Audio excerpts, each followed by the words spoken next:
Bienvenidos, queridos hermanos, este es su programa de estudios bíblicos del Ministerio de Apologética Siloé.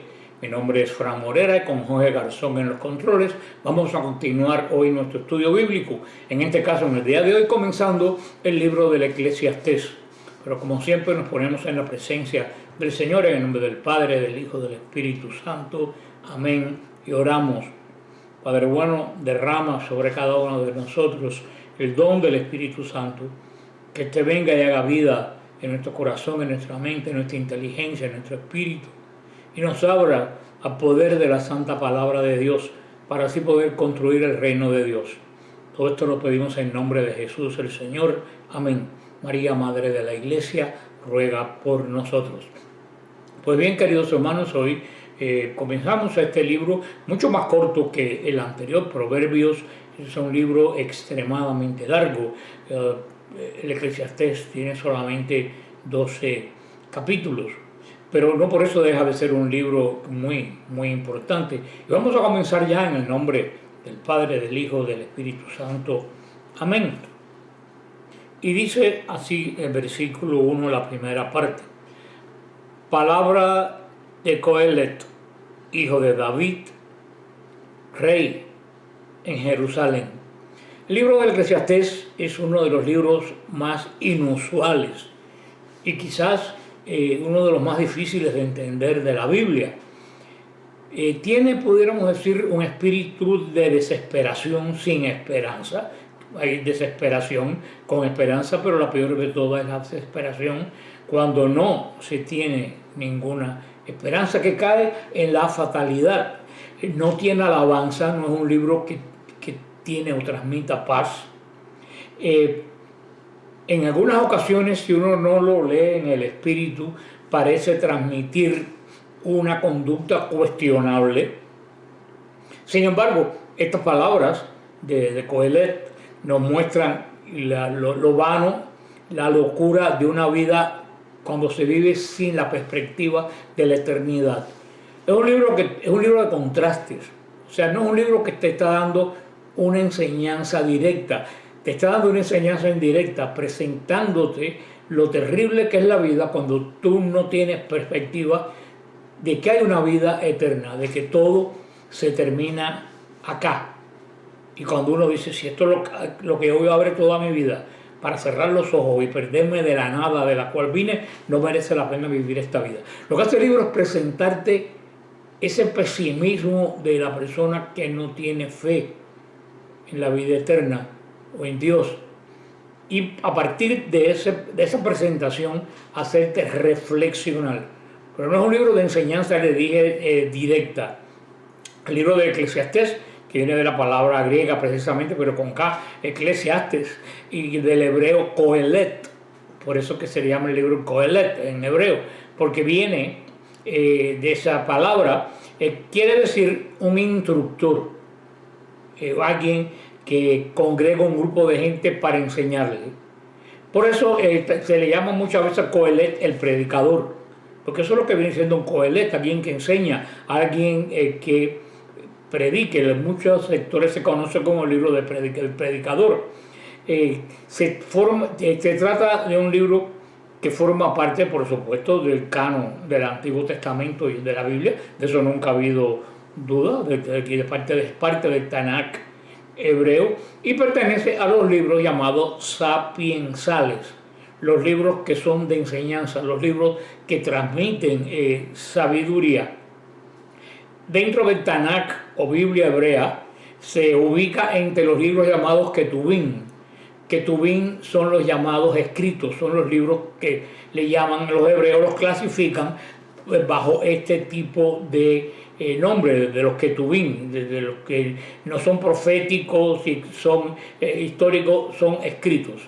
Lo presenta bajo ese libro. No debemos confundirlo con el libro llamado Eclesiástico, que ya lo veremos ya después, que es otro libro sapiensal, que tiene un nombre bastante similar.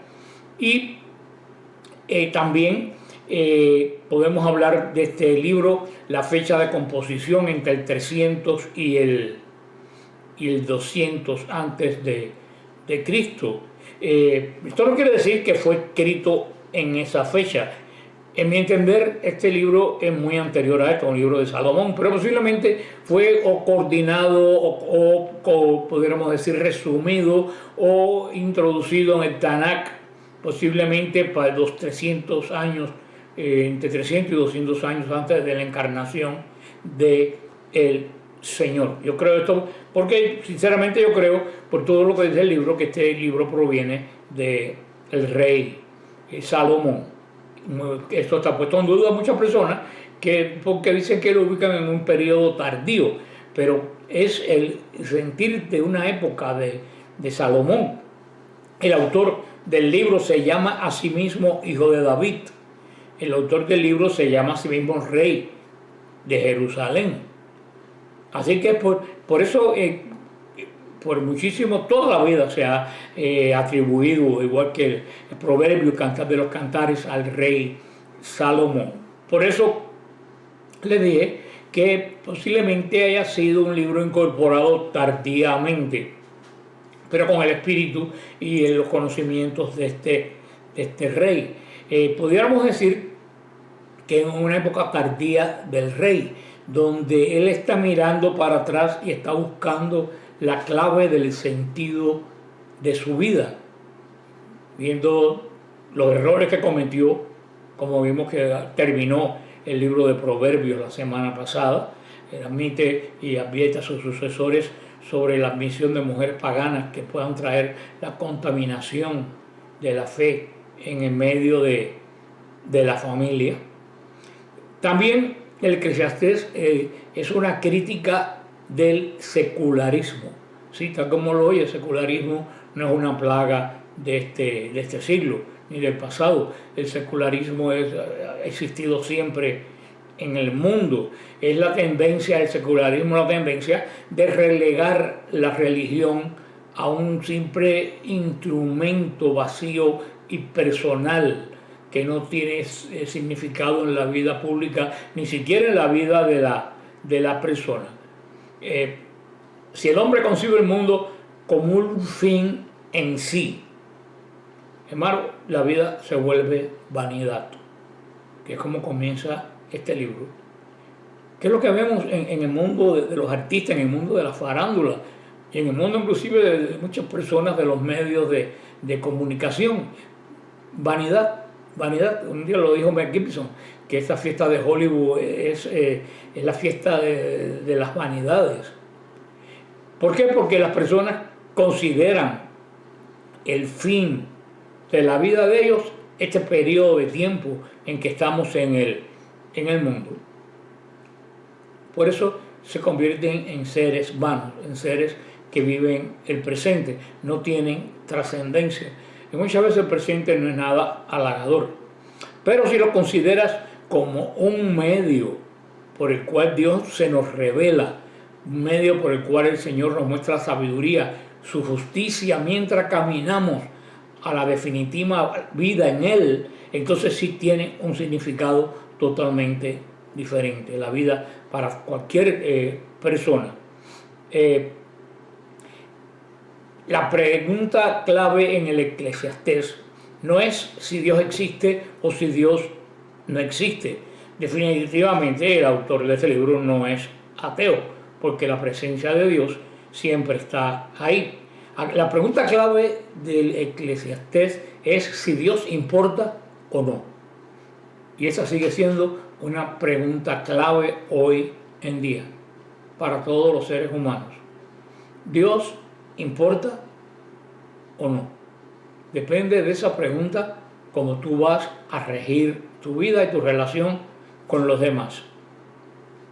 La respuesta a esa pregunta está totalmente conectada con una responsabilidad hacia Dios que va más allá de esta vida. O sea que si la respuesta es sí, entonces tú tienes una responsabilidad con Dios, porque sabes que esto es una preparación a la verdadera vida.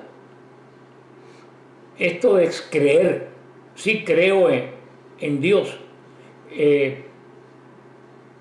pero no sigo lo que Él dice.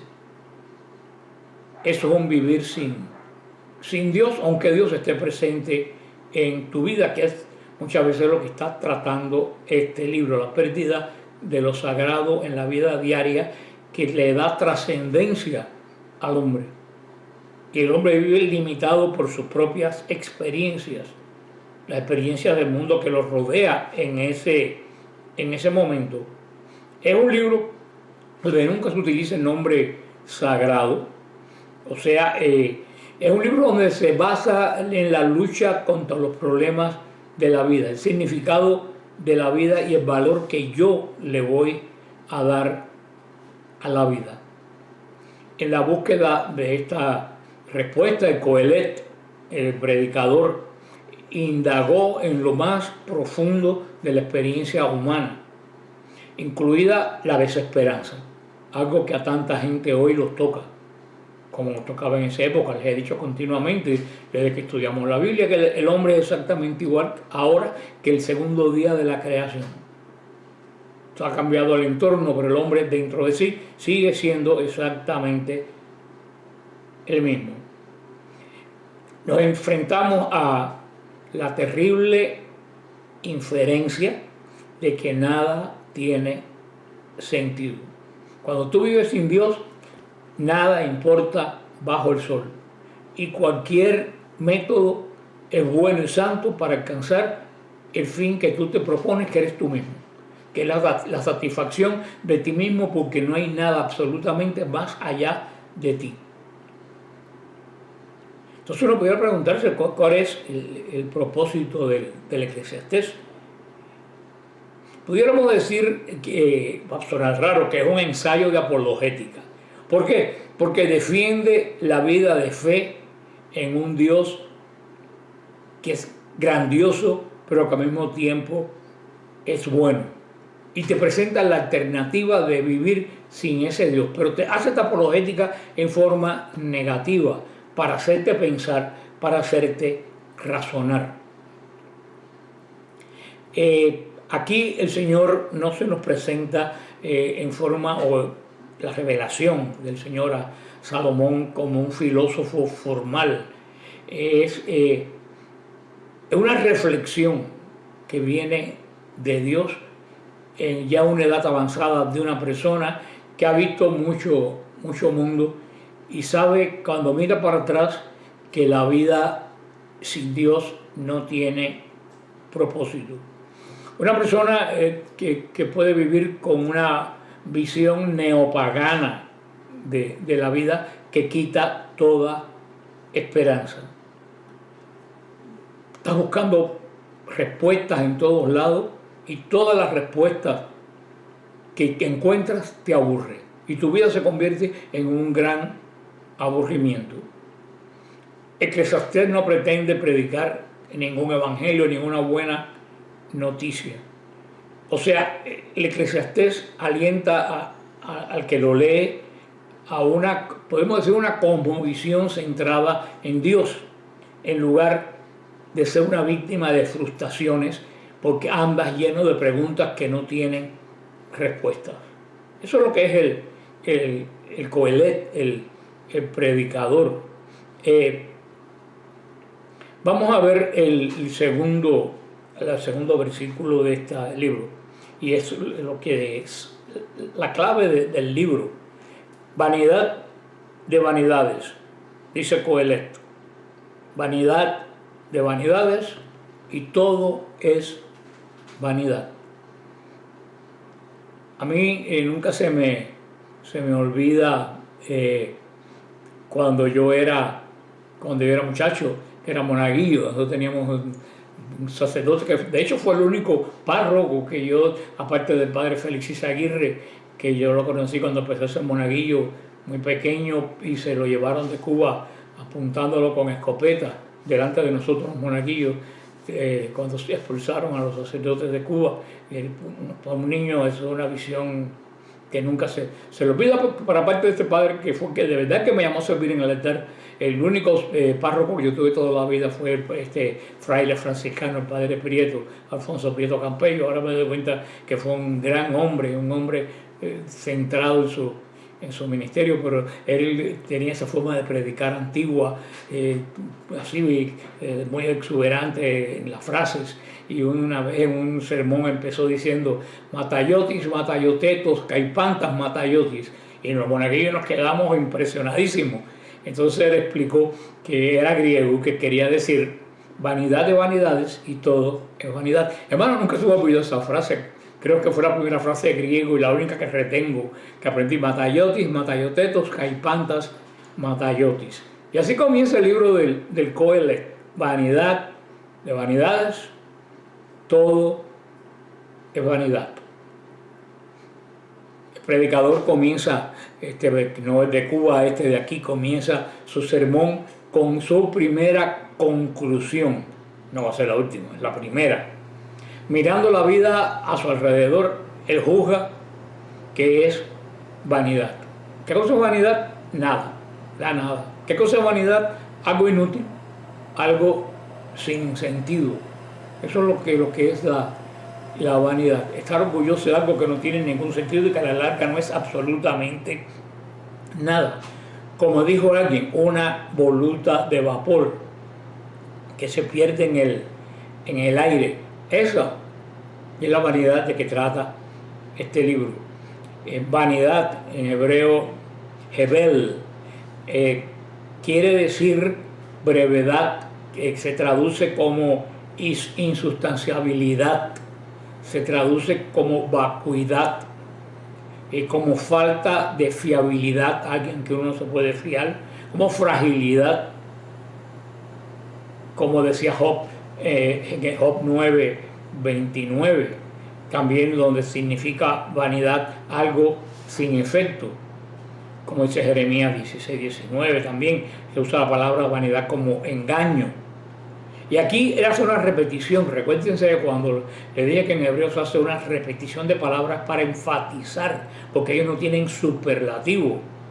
Por eso es que refuerza el punto, no solamente diciendo vanidad, sino diciendo vanidad de vanidades. Es una frase que se utiliza para expresar intensidad, superlativamente, como santo de los santos, que al no tener palabras para decir santísimo, porque no tiene un superlativo, tiene que decir santo de los santos. Por eso dice vanidad de vanidades.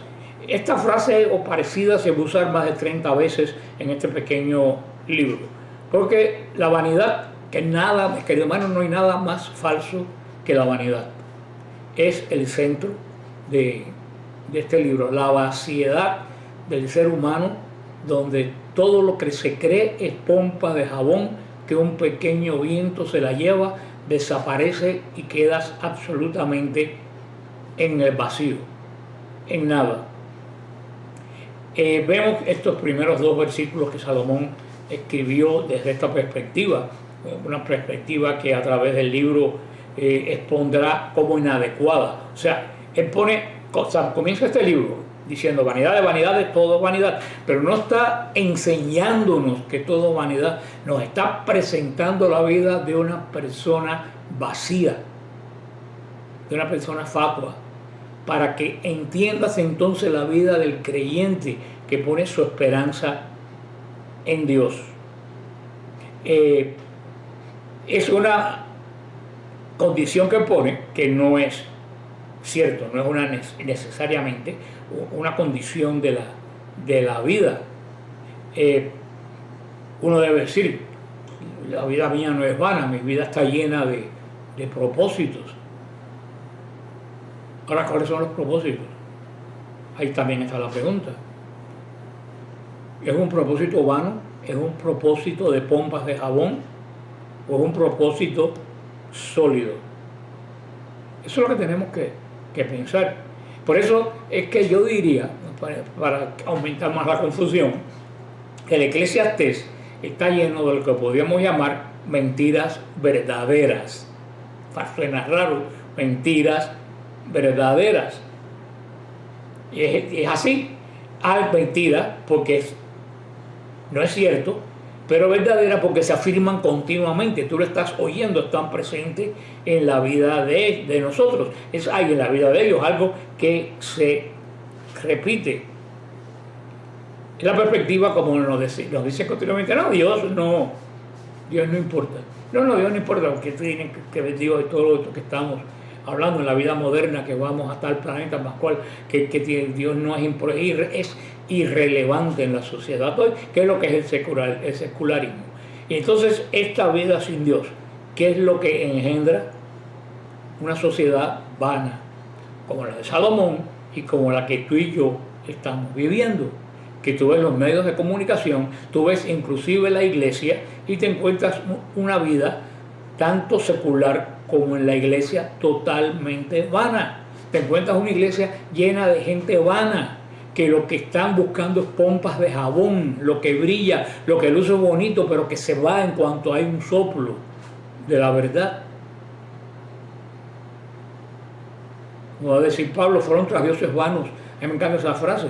Fueron tras dioses vanos y se volvieron más vanos que ellos. No creo que es Jeremías quien lo dijo, no estoy seguro ahora quién lo dijo, pero es muy cierto. Fueron tras dioses vanos y se volvieron más vanos que sus dioses. Y eso es lo que vio este hombre y lo que vemos nosotros en este momento. Vemos personas viviendo desde una perspectiva de la vida totalmente incorrecta. Por eso que todo para esa persona es vanidad. No pueden enfocar nada serio. Todo lo que enfocan, hasta la muerte, se convierte en algo vano. Y ahora diciendo eso, estoy aburrido de ver cómo de repente Facebook se ha vuelto ahora en montones de lugares. El funeral es con orquesta de música y la gente bailando. Y yo digo, hasta la muerte se ha vuelto vana. Y hasta los dolientes llorando y dando gritos y todo el mundo grabando para ponerlo en Facebook. Hasta la muerte se ha banalizado, mis queridos hermanos. Y de eso es lo que nos habla este hombre que vivió casi 3.000 años antes que nosotros. La vida, pudiéramos, como dijo alguien, un dramaturgo, dijo que la vida es como una lata de sardinas, que todos buscamos la llave. Sin la llave de la lata de sardinas tú no la puedes abrir. Y si se te pierde la llave, todo el mundo busca la llave. Y así es como dice este autor que es la vida. Vamos a ver el versículo 3 donde dice: ¿qué ventaja saca el hombre de todo lo que trabaja bajo el sol? Usando el lenguaje del mundo de los negocios, Coelet hizo una pregunta muy valiosa. Él sabía que la vida estaba llena de trabajo. Todos sabemos que en la vida uno pasa trabajo. Ahora, la gran pregunta que nos presenta es, todos estamos de acuerdo que la vida está llena de trabajo. Ahora, la pregunta es, ¿para qué vale este trabajo? La otra pregunta es, ¿qué provecho tiene ese trabajo? Ahí es donde puede entrar la vanidad. Provecho. Provecho es un término comercial. Es ganar dividendos para mí. Y el Señor lo dijo bien claro en San Marcos 8:36, que aprovechará al hombre si gana todo provecho y pierde su alma. Aquí viene la pregunta, ¿qué provecho sacamos de la vida? Llegamos a la conclusión, porque eso hemos estado de acuerdo que en la vida pasamos trabajo. Ahora la pregunta que nos presenta este hombre, a ti y a mí, para que reflexionemos, ¿qué provecho podemos sacar de ese trabajo? Un provecho que dure, como dice el Señor, atesóralo donde no hayan bancarrota ni las polillas se coman los billetes, o un provecho que en una noche se va. Recuerden aquella parábola, el hombre necio que llenó su granero y dijo: tengo el granero lleno, ahora voy a acostarme a descansar y a disfrutar. Y el Señor le dijo: hombre necio, ¿no sabes que esta noche te voy a pedir la vida? Eso es de lo que estamos hablando. Yo creo que tenemos que pensar que si nuestra visión de la vida no va más allá de lo que está debajo del sol, hermano, todos los esfuerzos de nuestra vida va a tener un trasfondo de miseria. No tengas la menor duda. Vamos a ver el versículo de 4 al 7 y dice: generación va y generación viene, pero la tierra permanece siempre. Sale el sol y llega el sol, jadeando el lugar de donde sale. Marcha hacia el sur, gira hacia el norte. El viento va dando rodeos y más rodeos, removiendo el viento sobre sí mismo. Todos los torrentes van al mar, pero el mar no se llena. Por el cauce por el que discurren los torrentes, vuelven a correr. Usando varios ejemplos, lo hemos leído todos, el Coelet observa que nada parece cambiar mucho en el ciclo de la naturaleza. Hermano, y así es. Las hormigas hoy en día están haciendo exactamente lo mismo que hacían hace 10.000 años. No han cambiado su rutina. Los ríos que vemos hoy lo vieron nuestros antepasados. El mismo río cuando estuve en París, el Sena, que yo miré y pasé en el puente y por la noche pasé en el bateau por el Sena, es el mismo que han visto durante bastantes miles de años todos los que han vivido en este lugar. Y él mira a la humanidad comparado con esto y ve que en un aspecto el mundo está lleno de nacimientos y en el otro extremo está lleno de muertes. Mientras la naturaleza permanece más o menos estable, tan es así que cuando yo voy a Israel, yo digo a las personas, miren esa montaña que vemos en el mar de Galilea, Jesús posó sus ojos en algún momento en esas mismas montañas. Son las mismas, Jesús las miró. En un mundo donde la naturaleza, a no ser que haya grandes catástrofes, es otra cosa, permanece estable, la vida humana es un río que continuamente fluye, y nace y se deshace, nace y se deshace. Es como todo está lleno de cunas y ataúdes. Parece el mobiliario principal. Y se oye el traqueteo que de las generaciones pasando y pasando y pasando por el mismo lugar que tal parece no cambiar. Eso es lo primero que él nos presenta. Y es lo que yo muchas veces he pensado. Si una piedra, que es un ser totalmente inanimado, una composición química de materias químicas que están ahí, si una piedra que es tan insignificante, que tú le das un puntapié a las ruedas, esa misma piedra de aquí a 4.000 años va a estar en algún lugar exactamente igual, o hecha polvo pero con la misma sustancia. Si esas montañas que vemos hoy van a estar de aquí a 10.000 años, más o menos exactamente igual, y no son importantes. ¿Qué es más importante? El ser humano que crea, que conoce el ambiente que los rodea, que interactúa con el ambiente que los rodea, que tiene inteligencia, que tiene conocimiento para procesar lo que ve, dura 70, 80, 90 años cuando más, cuando algo que no tiene la grandeza del ser humano puede durar miles de años, algo anda mal en la creación. Algo anda mal. Si la vida del hombre se fuera a limitar a 70, 80 años, mientras que una piedra puede, si la pone en un lugar ahí tranquila, puede durar millones de años, algo está mal en la creación, porque un hombre es millones de veces más importante y más espectacular que una piedra. Entonces, sí, cuando vemos eso sin Dios, tenemos que decir, todo es vanidad. Matayotes, matayotetos, caipantas, matayotes. Eso, querido hermano, es el gran sentido del río de la vida en el medio de este cauce del Eclesiastés. Es lo que nos está dando este gran predicador, no para enseñarnos nada, sino para hacernos reflexionar sobre que en todo esto tiene que haber un misterio más grande que mucha gente no puede penetrar y que nosotros tenemos la gracia de penetrarlo por medio del conocimiento de Dios que es eterno, como nuestras almas, al cual estamos hechos a su imagen y semejanza. Ahora el versículo 8 al 11, donde dice: todas las cosas requieren esfuerzos.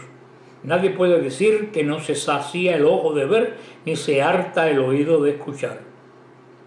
Lo que fue es lo que será. Lo que se hizo es lo que se hará. No hay nada nuevo bajo el sol. Cuando de algo se dice, mira, esto es nuevo, ya existía en los siglos que nos precedieron. Nadie se acuerda de los antepasados, ni de los que vengan después se acordarán ninguno de sus sucesores. Todas estas cosas, por lo menos yo imagino que también ustedes la han pensado de alguna forma u otra. Eso mismo pensé yo. Yo subí el domingo que fue el cumpleaños de mi madre al cementerio y yo miraba aquel cementerio tan vasto y yo decía cuántas personas hay aquí que posiblemente que están enterradas a principios de que se hizo ese cementerio en los principios del siglo XX y ya nadie se acuerda de ellos. Y son personas que tuvieron una importancia de momento en su vida. Y así va a pasar con nosotros. O sea, que esta reflexión, si tú eres una persona que piensa, si tú eres una persona vana, que tiene la cabeza llena de humo, no te fías en nada, en pompas de jabón, que lo que tienes es que en la cabeza es un ciclón, lo que tienes en la cabeza es un tornado, pues no te vas a dar cuenta. Pero si eres una persona de reflexión, esto en algún momento de una u otra forma te ha venido a la mente. Salomón observó que la falta de sentido de la vida no solo se refleja en la naturaleza, la falta de sentido de la vida se refleja en nosotros. Y esta frustración también es evidente en el esfuerzo humano. Y lo dice, a pesar de todo el trabajo y de todo el ver y de todo el oír, el hombre nunca se sacía con lo que lo rodea. Siempre quiere más. Y cuando llenas eso que quería, busca más. Y eso lo decía San Agustín, estamos hechos para llenarnos de lo que no se acaba, de lo que es eterno. Por eso que las cosas que no son eternas no nos llenan por un tiempo, pero nuestra sed se calma solamente con aquello para lo cual fuimos creados, que es la eternidad.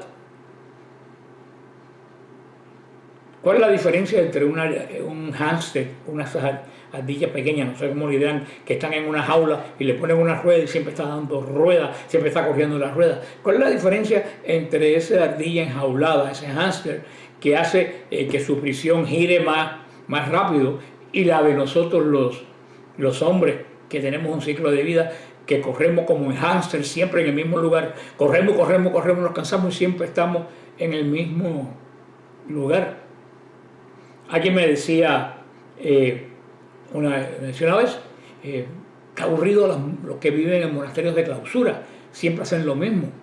Y yo le decía, pero ven acá, hermano, nosotros siempre no hacemos lo mismo. No nos levantamos a la misma hora, no nos bañamos a la misma hora, para ir a trabajar a la misma hora, para aguantar paquetes las 8 horas, para venir corriendo, para comer y para... Nosotros no hacemos exactamente lo mismo que hacen en los monasterios de clausura. Ni que ellos fueran diferentes que nosotros, ¿verdad? Lo que hace la diferencia es lo que tú tienes adentro y cómo vives ese tiempo. Pero hay veces que pensamos que la vida es igual en todo momento. Solamente depende de la visión que tú tienes de lo que te rodea. Es lo que nos quiere llevar el Coelet. Por eso que dice, no hay nada nuevo bajo el sol. Y yo se lo vengo repitiendo desde que empezamos el estudio de la Biblia. No hay nada nuevo bajo el sol. Lo que nos escandaliza a nosotros ahora escandaliza a nuestros padres y a nuestros abuelos. A lo mejor en otros factores, pero el escándalo fue exactamente el mismo. El pecado, no hay nada nuevo bajo el sol. Es lo que nos quiere decir en este capítulo. Lo que has hecho es lo mismo que se ha hecho siempre, con diferente tecnología, con diferente forma de pensar, pero es enmarcado en el mismo ritmo de vida. Y esto es lo que nos llama a pensar el predicador. Puede que no haya nada nuevo bajo el sol, pero afortunadamente existe el hombre que cree en Dios, el hombre que tiene en su centro de la vida a Jesús. Esa persona no vive un mundo sin sentido. Jesús hace nueva todas las cosas. ¿Por qué? Porque lo que cambia es nuestro entorno, lo que cambia es tu forma de ver el entorno cuando tú tienes a Jesús. Empiezas a descubrir cosas que antes tú no le dabas valor, porque eras una persona vana, que te fijaba solamente en lo que brilla y que dura poco. Cuando tú tienes a Jesús, tú empiezas a descubrir cosas nuevas para ti que siempre estuviste en el mismo lugar y no te dabas cuenta. Vamos a ver el versículo 12 al 15 y dice así: yo, Coelet, y aquí cuando se describe, fui rey de Israel en Jerusalén y me he interesado en buscar e indagar con sabiduría todo lo que sucede bajo el sol. Mal negocio que Dios encomendó a los hombres para que se ocupasen de él. He visto todo lo que se hace bajo el sol y mira, todo es vanidad, empeño vano. Lo torcido no se puede enderezar y la nada no se puede enumerar. Salomón, todos sabemos, fue internacionalmente conocido por su sabiduría. Hasta la reina de Sabá, de allá de Etiopía, de Eritrea, vino a Jerusalén atraída por la sabiduría de este hombre. Si la sabiduría podía encontrar respuestas al aparente vacío de la vida, Salomón sería el que tendría esa respuesta. La sabiduría de Salomón fue un don de Dios. Recuerden su Primera de Reyes 3, del 5 al 28, cuando el Señor le dijo a Salomón: pídeme lo que quieras. Y Salomón le pidió al Señor que le diera sabiduría. Y cuando tú le pidas algo bueno al Señor y te lo da, lo dice el Señor. Un padre bueno, si a un hijo le pide un pan, no le da una piedra. Cuanto más si tú le pides sabiduría al Señor, el Señor no te la va a dar. Por eso que Salomón escribe tantos miles de proverbios y es considerado uno de los sabios, uno de los hombres más sabios de la historia, por lo menos de la época en este momento. Por eso, con la habilidad única de hacer esta búsqueda de la sabiduría, Salomón buscó la respuesta en Dios, porque Dios es la sabiduría misma y nosotros recibimos la luz de la sabiduría de Dios. Salomón nos habla aquí, dice que se dio en buscar e indagar. Parece que son sinónimas las palabras, pero no son sinónimas. El primer verbo implica penetrar en la profundidad del objeto que está delante de uno. Es lo que dice. Y él indaga, no solamente busca. Tú puedes buscar con intensidad algo y después que lo encuentra dejarlo ahí. No, él busca primero y después que busca, indaga profundamente en aquello que estaba buscando para llegar al conocimiento. Tú no puedes tener sabiduría de algo si tú no lo conoces. Y esa es la sabiduría de quienes nos guían a una vida mejor aquí y ahora. Buscar e indagar. Buscar e indagar. Y ver de estos resultados cómo yo lo puedo integrar a mi vida para que mi vida tenga sentido. Sobre todo nosotros que en la nueva alianza tenemos el don de sabiduría del Espíritu Santo. Y se lo he dicho continuamente en todas estas clases bíblicas. Todos los días el creyente cuando se levanta debe pedir sabiduría. Debe pedirle: Señor, dame sabiduría para saber qué viene de ti y qué viene del mal espíritu. Dame sabiduría para entender qué es lo que tú quieres. Dame sabiduría para indagar en tus propósitos. Buscarlos, indagar. No solo buscar tus propósitos, indagar los propósitos tuyos para mí. Y nos lo dice Salomón en estas hermosas palabras. Dice que Dios ha hecho un mal negocio cuando nos encomendó a los hombres para que se ocupasen de él. Él nos está diciendo en este sentido de que Dios nos dejó a nosotros para que nosotros buscáramos de Dios. No se nos revela hasta Jesucristo. Recuérdense que en este momento de Salomón no tenía la revelación de Jesús. El hombre tenía que ir buscando a Dios por lo poco que Dios revelaba.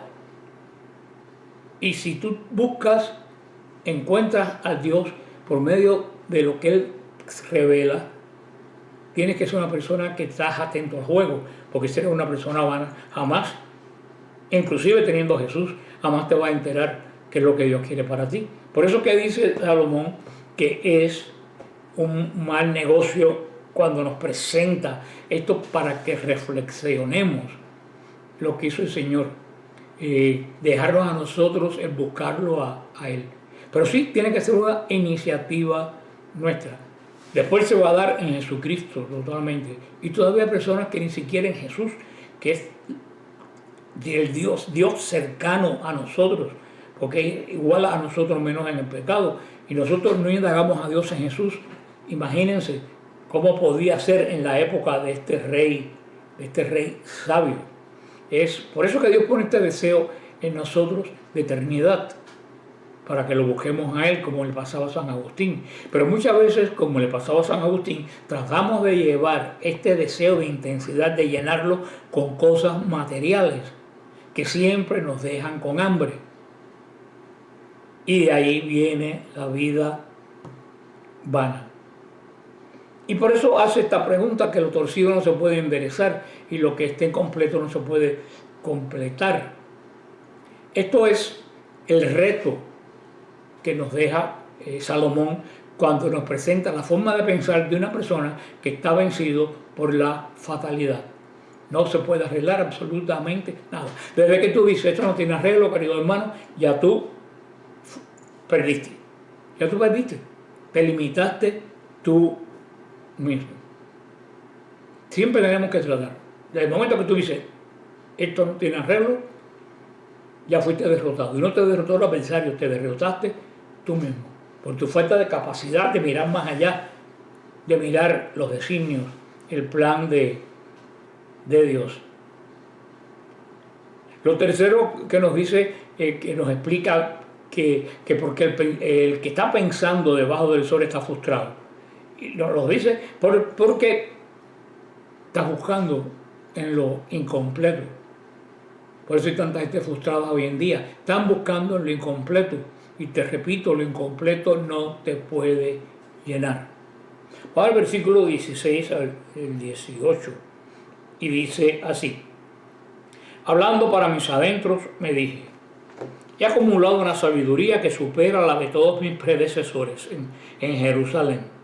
Mi corazón ha alcanzado una enorme sabiduría y ciencia.